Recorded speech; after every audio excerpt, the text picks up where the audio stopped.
आदाब नमस्कार।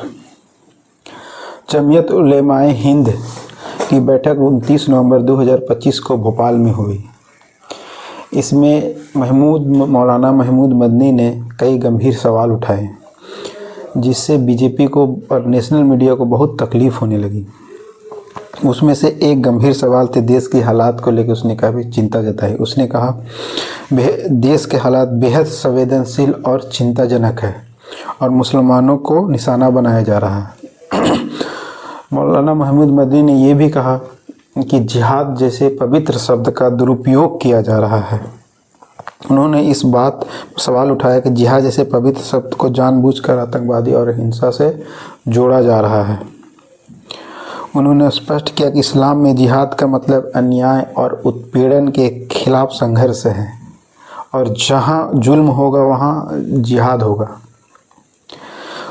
मौलाना महमूद मदनी ने अदालतों की भूमिका पर भी गंभीर सवाल उठाए।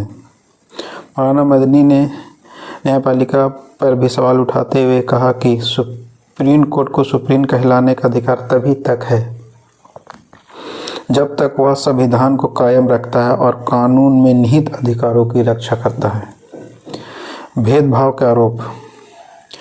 उन्होंने भेदभाव की आरोप लगाया कि मुसलमानों के खिलाफ सरकारी संरक्षण में नफरत और उत्पीड़न जारी है, जिससे वे खुद को असुरक्षित महसूस करते हैं। उन्होंने बुलडोजर कार्रवाई, मॉब लिंचिंग, वक्फ संपत्ति पर कब्जा और मदरसों के खिलाफ नकारात्मक अभियान जैसे मुद्दों पर का भी जिक्र किया। वंदे मातरम पर भी उसने गंभीर सवाल उठाए और बयान दिया। उन्होंने वंदे मातरम बोलने वाले लोगों की तुलना मुर्दा कौम से की, जो दबाव में आकर बिना सोचे समझे इसे स्वीकार कर लेते हैं। वे अपनी गरिमा खो देते हैं और इस बयान पर राजनीतिक विवाद भी खड़ा हो गया है और इस बयान पर राजनीतिक विवाद कई बीजेपी के नेता उस पर हमला हुए। कई नेता उसके खिलाफ कोर्ट में जाने की बात भी कर रहे हैं। वक्फ कानून पर भी मौलाना मदनी ने कहा। उन्होंने वक्फ संशोधन विधेयक के खिलाफ लड़ाई जारी रखने का संकल्प लिया। इससे धार्मिक स्वतंत्रता पर हमला बताया।